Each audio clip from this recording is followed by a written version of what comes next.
حق نو دبانے کی کوشش کرسوں اتنا زیادہ اجاگر ہو سی، اتنا زیادہ آشکار ہو سی، کیونکہ حق متقاضی ہے اس چیز کا کہ ہمیشہ باطل کے سامنے ڈٹ جاؤ۔ توجہ ہے نا برادران طلبا بطور درسن تو جملہ کرنا حق ہے کیا، حق کا حق کیا ہے؟ بالخصوص جو طلباء ہیں، بزرگان اساتذہ تشریف فرمائیں، حق ہر سمت کے وچ الگ اپنی ایک پہچان رکھتا ہے۔ طالب علم کا حق کیا ہے، والدین کا حق کیا ہے، اچھے دوست کا حق کیا ہے، اچھے استاد کا حق کیا ہے، اچھے ملزم کا حق کیا ہے۔ جس دین وچ اسی آئے ہیں اتنا سفر کر کے، ہزاراں میل سفر کر کے جس حق کی تلاش واسطے آئے ہیں، کہ آیا اس حق کے رستے کی صرف حق کی تلاش ہے، اسی اپنا وقت گزریں پے ہیں یا نہ۔ ضروری نہیں ہے کہ حق دا نعرہ لامن نال میں حقدار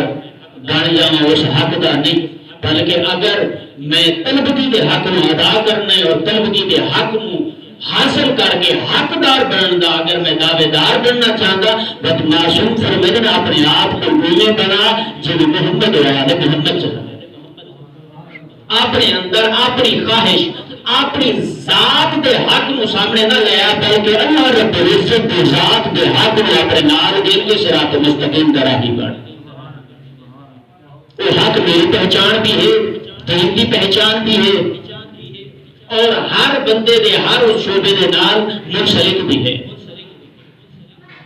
اللہ کی اس بھری ہوئی کائنات وچ ہر دوسرا بندہ حق دا دعویدار۔ بس آخری نقطہ اور آخری پیغام، اللہ کی پوری بھری ہوئی کائنات میں ہر دوسرا بندہ حق دا دعویدار۔ کافر آدھے میں بھی حق تے ہاں، یہودی آدھے میں بھی حق تے ہاں، نصرانی آدھے میں بھی حق تے ہاں، مسلمان آدھے میں بھی حق تے ہاں، شیعہ آدھے میں بھی حق تے ہاں، اہل سنت آدھے میں بھی حق تے ہاں، دوسرا مسلم میرے چو ہر دوسرا بندہ آدھے میں حق تے ہاں۔ بس کیویں پتہ لگ سی اللہ نے کیا آیا حق دی پہچان دا کوئی معیار اساں کو دسیا یہ جس لئے کافر کو بنیے وہ آدھے بھی میرے بھگوان حق تے، میں حق تے، میرا مذہب حق تے، اس لیے جتنی بھی رسومات انہوں ساری حق تے، اور اس جڑا کو دسیا گیا اس سے عمل کرنا میرا حق ہے، اور اس کی جزا سزا جتنی معین کی دی گئی ہے وہ بھی میرا حق ہے۔ بات عیسائیوں کو جاؤ آدھے اللہ بھی حق، اللہ دا پتر بھی حق، اس نے دیتی ہوئے جتنی رسومات اور دین تے اسلام دے جو جو چیزاں انہوں نے شریعت دے بھی دیتی ہیں کہ اس سے عمل کرنا بھی میرا حق ہے، اور اس کا صحیح حقدار بھی میں ہوں۔ اور اہل سنت کو لا کے پوچھو اگر اللہ بھی حق، اس کا رسول بھی حق، اس سے نازل کردہ کتاب بھی حق، اللہ دے نبی دے صحابہ بھی حق، جنت اور جہنم بھی حق، دے جنت دے صحیح حقدار بھی اساں۔ بات اہل تشیع کو لائیے انہاں کو پوچھئے تو آدھن اساں حق دسن والے نہیں آ، بلکہ اسی انہاں کو حق پوچھ دیا جڑے حق دے صحیح مالک اور وارث ہیں۔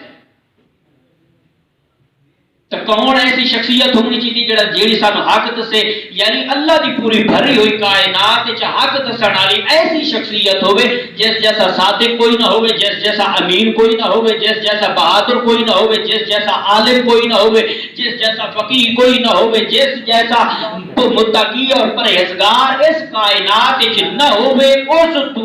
اے فقہ جعفریہ دے وارث اس تو حق لینا پسند کرتے ہیں، اور اس حق اگر تم میں بصیرت ہے تو عبرت حاصل کرو۔ آپ کو معلوم ہے کہ ہمارے مرحومین کے جو بھی مراسم ہوتے ہیں وہ تشییع جنازہ سے لے کر دفن کفن یا یہ جو مجالس یہ ہوتی ہیں ان کے لیے ایصال ثواب ہے، ہمیں بھی ثواب پہنچتا ہے، لیکن ہمارے لیے کیا ہے؟ عبرت حاصل کرو کہ جن کو دفن کر کے آئے ہو، جن کا جنازہ اٹھا رہے ہو، انہوں نے یہاں زندگی گزاری ہے، یہاں رہے ہیں، یہ چلے گئے ہیں، کل آپ نے بھی جانا ہے، آپ نے یہ آنے اور جانے والوں سے کیا عبرت حاصل کی ہے؟ شرط لگا دی ہے فَأَعْتَبِرُوا يَا أُولِي الْأَبْصَارِ، بصیرت والے بصر والے نہیں، آنکھیں تو ہیں. آیا تم میں بصیرت ہے؟ تم نے ان سے عبرت حاصل کی ہے؟ کبھی سوچا ہے؟ آج کی جو مجلس ہے، بزرگان محفل میں تشریف فرما ہے، یہ مجلس ترہیم بھی ہے، اور آج اس کا دوسرا عنوان مجلس محاسبہ. مجلس ترہیم کے ساتھ ساتھ مجلس محاسبہ بھی ہے. ہم نے تھوڑا سا محاسبہ کرنا ہے، عبرت حاصل کرنی ہے. یہ جو ہمارے بزرگان چلے گئے ہیں، میں نے ابھی 3 کا نام لیا ہے، اور بھی جا چکے ہیں. دیکھیے دوستان، بزرگان تعلیمی میدان میں، خواہ وہ دنیاوی تعلیم ہو یا دینی، میں ادھر نہیں جاتا کہ کتنے پڑھنے کے لیے آتے ہیں، فرض کرو پرائمری میں چلے جاتے ہیں، کتنے میٹرک تک ہوتے ہیں. اسی طرح دینی تعلیم میں کتنے ناکام ہو کے چلے جاتے ہیں، کیا اسباب ہیں، وہ لمبا کام. آج جو ہم نے محاسبہ کرنا ہے ان کے بارے میں کہ جو آئے پڑھے، کامیابی حاصل کی، قوم نجات تک پہنچے، علمی مراتب حاصل کیے، کرنے کے بعد خدمات بھی انجام دیں. ان کے بارے میں یہ دیکھنا ہے کہ یہ مراتب کا فرق کیوں ہے.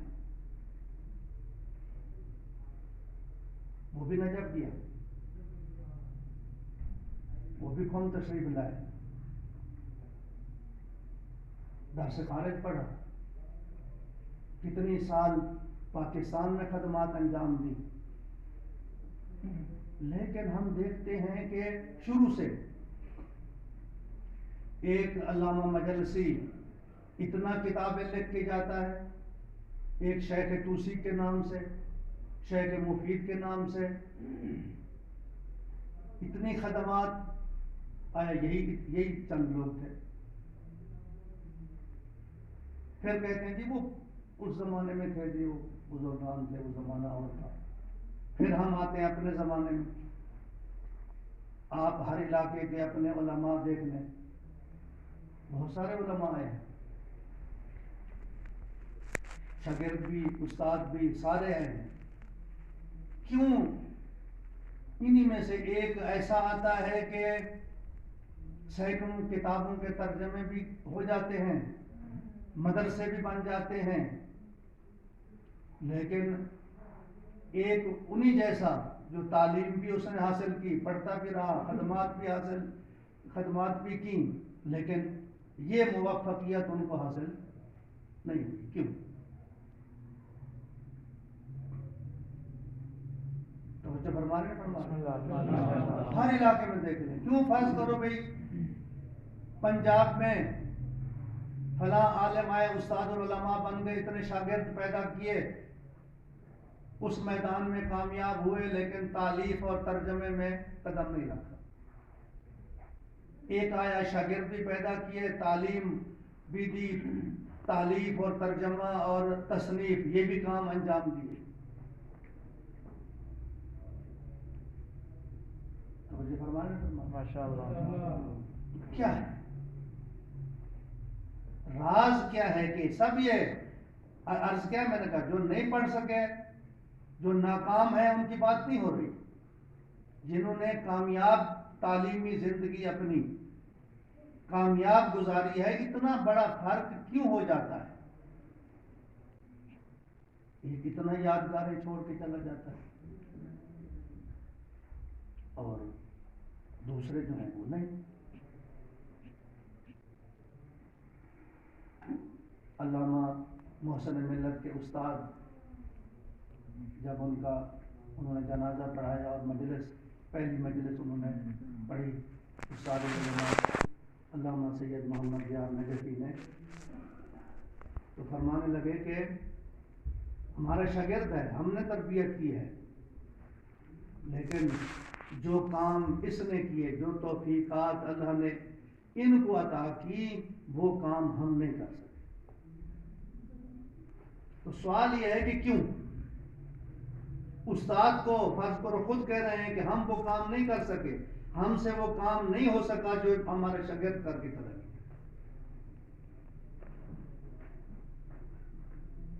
کیا وجہ ہے کہ نقوی صاحب آپ کے سامنے ہیں؟ آپ کے سامنے انہوں نے کافی سارے ایسے ہیں جو جن کو پتہ ہے یہاں انہوں نے تعلیم حاصل کی ہے، ان کو انقلاب سے پہلے یہاں سے نکال دیا گیا تھا کہ آپ کی مدت ختم ہو گئی ہے، لیکن جیسے ہی انقلاب کی کامیابی شروع ہوئی، وہ مدرسہ بھی ان کے پاس تھا، مدرسے کی ریاست بھی تھی، سب کچھ چھوڑ کے دوبارہ آ کے انقلاب میں بھی شریک ہوتے ہیں، انقلاب کامیاب ہوتا ہے، اس کے بعد اپنی تعلیم بھی جاری رکھتے ہیں، اور پھر یہ سارے مراحل، قضاوت کے مراحل بھی طے کرتے ہیں، دوسرے مراحل مدارس، پھر پاکستان جاتے ہیں، اتنے مدارس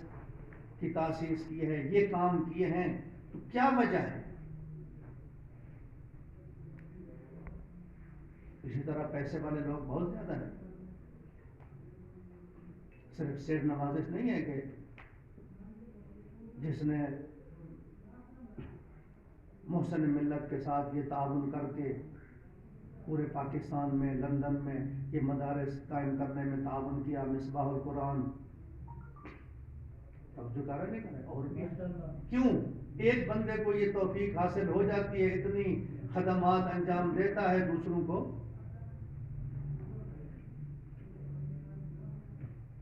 تو میں نے تو جہاں تک مطالعہ کیا ہے احادیث کا، جو آپ بزرگان بہتر جانتے ہیں، مجھے تو معصوم کی اس کے جواب میں صرف ایک حدیث نے اس کا جواب دیا ہے، وہ یہ ہے کہ من تعلم للہ وعلم للہ، جس نے اللہ کے لیے تعلیم حاصل کی، پھر تعلیم حاصل کرنے کے بعد اس علم کو علم للہ، رضا الہی کے لیے پھیلایا، دوسروں تک پہنچایا، پھر اس کو منتشر کیا، تو معصوم فرماتے ہیں ایسا شخص جس کے سارے کام، تعلیم بھی، تعلم بھی اور باقی خدمات بھی رضا الہی کے لیے جب ہوتی ہیں، تو اللہ تبارک و تعالیٰ اس کو عظیم بنا دیتا ہے، پھر اس کو ایسی توفیقات عطا فرماتا ہے کہ جو اس کو یہاں تک پہنچا دیتی ہے، پھر وہ موفق ہو جاتا ہے۔ کہ ہم میں سے کتنے ہیں جنہوں نے شاید تفسیر نمونہ کا فرض کرو ایک سرسری مطالعہ کیا، لیکن وہ ترجمہ بھی کر جاتے ہیں، کئی اور تفسیریں بھی لکھ کے ان کا ترجمہ بھی ہو جاتا ہے، کئی کتابیں بھی لکھ کے چلے جاتے ہیں۔ کتنے بندے ہیں جنہوں نے ایک مدرسہ بنایا ہو؟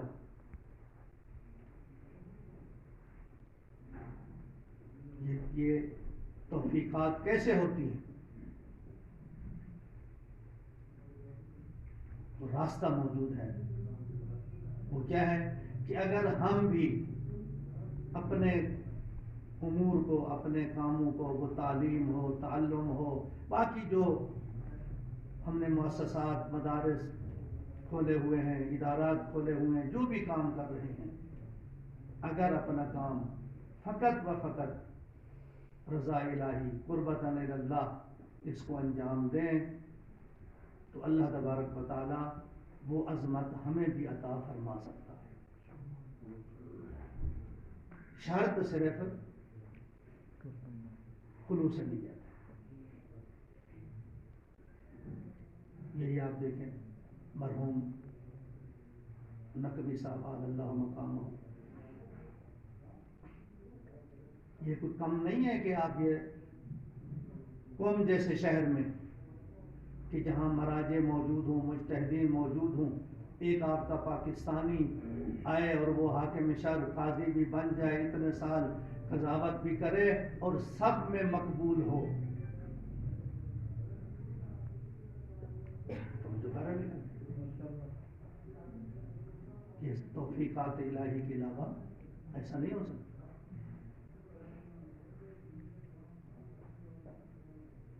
مرحوم قاضی صاحب، میں نے آپ کو عرض کیا، وہ شروع ہی سے اللہ نے جو ان کو توفیق دی تھی، شروع ہی سے وہ محسن ملت کی خدمت میں تھے، شروع ہی سے ان کے معاون تھے۔ میں نے اپنے اس میں بعض نے مجھ سے سوال کیا تو میں نے ان کو بھی بتایا کہ یہ اس وقت کی بات ہے کہ جب ہمیں یہ پتہ ہی نہیں تھا کہ سر مجتہد ہوتا ہی کون ہے، امام خمینی کون ہے، آیت اللہ خوئی کون ہے، سر اس درجے پر یہ کیسے پہنچتے ہیں، کیا ہے، تو جو کر نہیں کر رہے ہیں کہ جس زمانے میں مرحوم محسن ملت نے امام خمینی کی ترویج شروع کی، آیت اللہ رضما آقا محسن حکیم کی وفات کے بعد، تو اس زمانے میں قاضی صاحب وہاں پڑھ رہے تھے بسن پورہ میں، بسن پورہ جو جہاں مدرسہ تھا علامہ حیری آل اللہ مقامہ کا مکان تھا، وہ ذاتی مکان، ان کی وفات کے بعد محسن ملت نے اپنے رفقا کے ساتھ مل کے وہ خریدا، اسی کو مدرسہ بنا دیا، چند کمرے تھے، یہ ابتدا دیا جس میں 25-30 طالب علم ہوتے تھے اور مشکل سے ان کا خرچہ پورا کیا جاتا تھا۔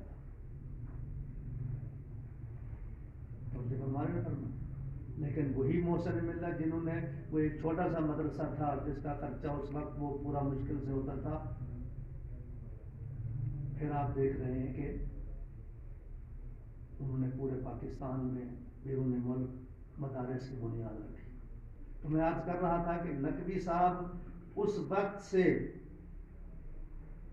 محسن ملت کی زیر تربیت تھے، اور ہمیں یاد ہے کہ یہ جو ہے ان کے ساتھ اور طلاب بھی تھے، اس زمانے میں وہ کارڈ ہوتے تھے جن کو لکھ کے بھیجا جاتا تھا خط کے عنوان سے۔ مرحوم 2-3 طالب علم ایسے تھے، ان کو بلا کے جن میں مرحوم نقوی صاحب بھی تھے کہ یہ لکھو کہ ہماری نظر میں آیت اللہ رضما آیت اللہ محسن حکیم کے بعد امام خمینی جو ہیں وہ ان کی تقلید کرنی چاہیے، وہ جو کر نہیں کر رہے ہیں۔ تو اس زمانے سے یہ اس تربیت میں آئے اور انہوں نے یہ کام شروع کیا، اور پھر آپ کو پتہ ہے کہ وہ زمانہ ایسا تھا جب انقلاب عروج پہ تھا، ایرانی حضرات تو مظاہرے کر رہے تھے لیکن پاکستانیوں کے لیے سختی تھی، اگر کوئی پاکستانی مظاہرے میں دیکھا جاتا تو اس کو پکڑ کے ساواک والے وہ معلوم تھا کیا کرتے تھے۔ لیکن یہ اپنے اختیار سے ان کو نکالا گیا تھا، پتا تھا کہ شاید مجھے واپسی پہ بارڈر پہ ہی، اس وقت جہاز پہ سفر نہیں ہوتے تھے، یہ زمینی سفر ہوتے تھے، شاید مجھے نکالا گیا ہے بارڈر پہ ہی مجھے پکڑ لیا جائے۔ لیکن جیسے ہی انقلاب شروع ہوا، مظاہرے شروع ہوئے، وہ سارا کچھ چھوڑ کے واپس آئے، مظاہروں میں بھی شرکت کی، اور جب امام خمینی پاریس سے تشریف لائے ایران میں تو 2-3 طالب علم جو ان کے استقبال کے لیے پاکستانی گئے، ان میں سے یعنی ان کے سربراہ یوں سمجھے یہی نقوی صاحب کی تھی۔ تو شروع سے اللہ تبارک و تعالیٰ نے ان کو یہ جرأت، یہ شہامت اور یہ توفیق دی کہ انہی کاموں میں، انقلاب کے کاموں میں، ترویج میں، امام خمینی کی ترویج میں، پھر آگے ادھر جیسے ہی انقلاب کے بعد مدرسہ علی قضائی شروع ہوا، تو بتائیے میں آپ کو بتا دوں کہ نقوی صاحب کوئی خود نہیں گئے کوئی مقام حاصل کرنے کے لیے کہ مجھے یہ مقام مل جائے اور میں یہ قاضی بن جاؤں، وہ بھی مرحوم محسن ملت کے حکم کے مطابق، کہ چونکہ اب انقلاب آ گیا ہے، وہاں قاضی کا کورس شروع ہو گیا ہے، وزارت کی تربیت ہو رہی ہے، تو میں یہ چاہتا ہوں کہ آپ حضرات بھی کچھ وہاں جائیں، اور وہ پہلا 50-60 کا گروپ جو قاضی بنائے گئے تھے، ان میں پاکستانیوں میں صرف مرحوم نقوی صاحب تھے، اور وہ قبلہ محسن ملت کے کہنے پہ گئے، اور جب کورس کر لیا تو اس کے بعد ٹھیک ہے جی، ہم نے تو پڑھنا ہے، ہم تو پڑھنے کے لیے آئے ہیں، کوئی ہم قاضی بننے کے لیے نہیں آئے۔ عملی طور پہ پھر بھی خود نہیں گئے، اب سند لینی تھی۔ سند کے لیے یہ شرط تھی کہ چونکہ آپ لوگوں نے 1 سال کا کورس کیا ہے، عملی طور پہ کم از کم 3 سال آپ کو قضاوت کرنی پڑے گی، 3 سال کے بعد آپ کو سند ملے گی۔ وہ بھی قبلہ محسن ملت سے اجازت لی، انہوں نے اجازت دی کہ جاؤ، چونکہ سند بھی لے کے آنی ہے، کیونکہ اس وقت پاکستان میں بھی اسلامی عدالتیں شروع ہو گئی تھیں کہ شاید ہمیں آپ لوگوں کی ضرورت پڑ جائے، تو پھر اس میں گئے، اور بعد میں پھر ترقی ہوتی گئی، اور وہ بھی جب تک محسن ملت نے، میں عرض کر رہا ہوں، ان کی اجازت سے جب تک انہوں نے اجازت دی رہے، اور اس کے بعد جب انہوں نے مدرسہ شروع کیا تو سب کراچی میں مدرسہ بنانا شروع کیا، تو حکم دیا کہ میں مدرسہ بنا رہا ہوں۔ قاضی صاحب کو کہا آپ اس جامعہ علمیہ کراچی کے پرنسپل جو اس میں ٹرسٹ ڈیڈ میں ہے، وہ قاضی صاحب ہیں۔ محسن ملت نے ان کو یہاں حکم دیا کہ میں بنا رہا ہوں، آپ آؤ گے یہ چھوڑ کے؟ کہا جب بھی آپ فرمائیں گے میں اس وقت چھوڑ کے آ جاؤں گا۔ مجھے فرما رہے۔ تو یہ توفیقات یہ اللہ کی طرف سے جو ان کو حاصل ہوئی، وہ اس لیے کہ انہوں نے اپنے استاد کی اطاعت میں زندگی تعلیم شروع بھی کی، اور آخر تک بھی انہی کے فرامین کے مطابق چلتے رہے، اور اپنے کاموں کو خداوند تبارک و تعالیٰ کے لیے انجام دیا، تو اللہ تبارک و تعالیٰ نے بھی ان کو عظیم درجہ عنایت فرمایا، جیسے محسن ملت کو عظیم درجہ عنایت فرمایا۔ اسی طرح آپ دیکھ رہے ہیں کہ عرض کیا ہے، تجار بہت زیادہ ہیں، پیسے والے بہت زیادہ لوگ ہوتے ہیں، لیکن کس کو توفیق حاصل ہوتی ہے کہ وہ آ کے مصباح القرآن کی تاسیس میں معاون بنے، مدارس کی تاسیس میں۔ ایسے لوگ بھی، مجھے اپنے کراچی میں ایک مومن جو ابھی ماشاءاللہ نماز شب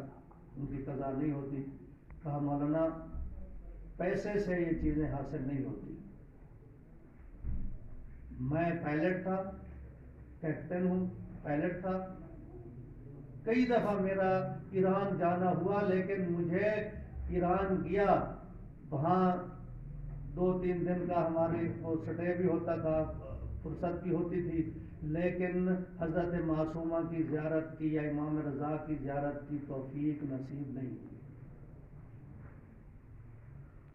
مفت جانا ہوتا تھا۔ فرما رہے بعض لوگ تو جا نہیں سکتے، میں کہتے تہران میں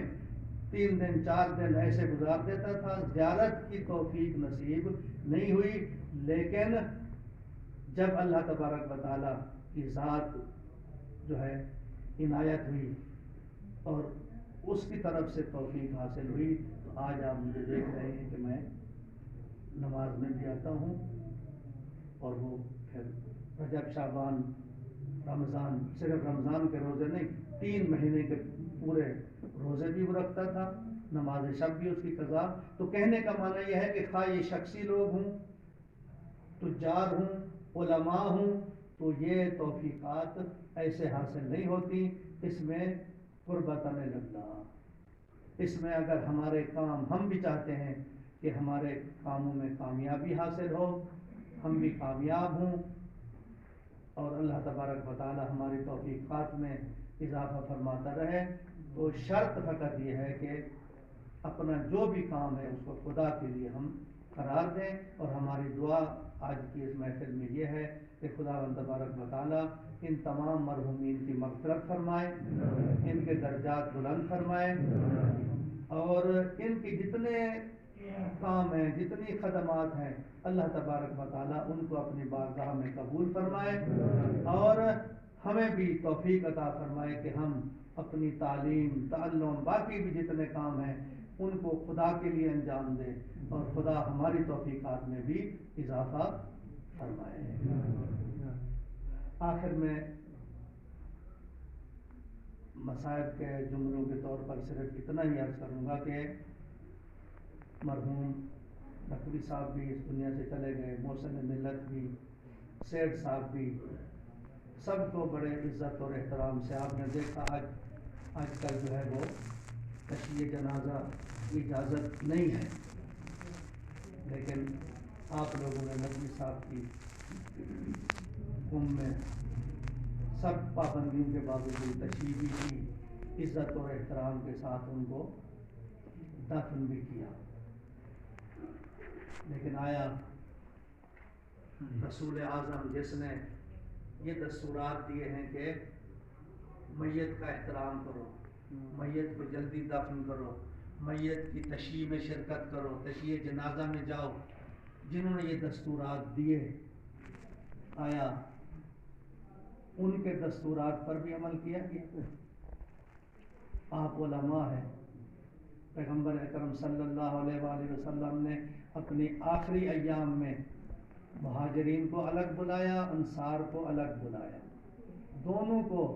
سفارشات کی، دونوں سفارشات میں یہ جملہ ملتا ہے، فرمایا دیکھو میری ایک بیٹی ہے جس کا نام ہے فاطمہ، بیتھا بیتی، میں ادھر سے دو جملے لے رہا ہوں، تفصیلی بیان ہے،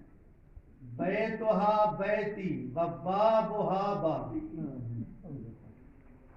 اے مہاجرین و انصار، یہ میری بیٹی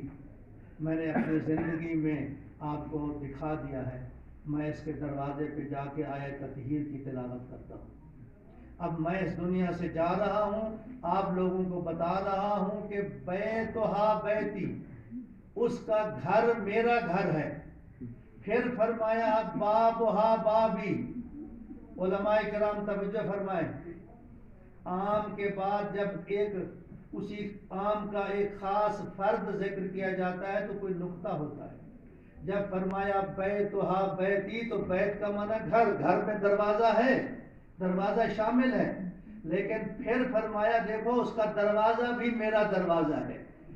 کیوں تاکید کی کہ اس کا گھر بھی میرا گھر ہے، اس کا دروازہ بھی میرا دروازہ ہے؟ کیا نقطہ تھا؟ یعنی گویا پیغمبر فرمانا چاہتے تھے دیکھو اس دروازے کا احترام کرنا ہے، کہیں ایسا نہ ہو اس دروازے پہ آگ اور لکڑی لے کے تم آ جاؤ،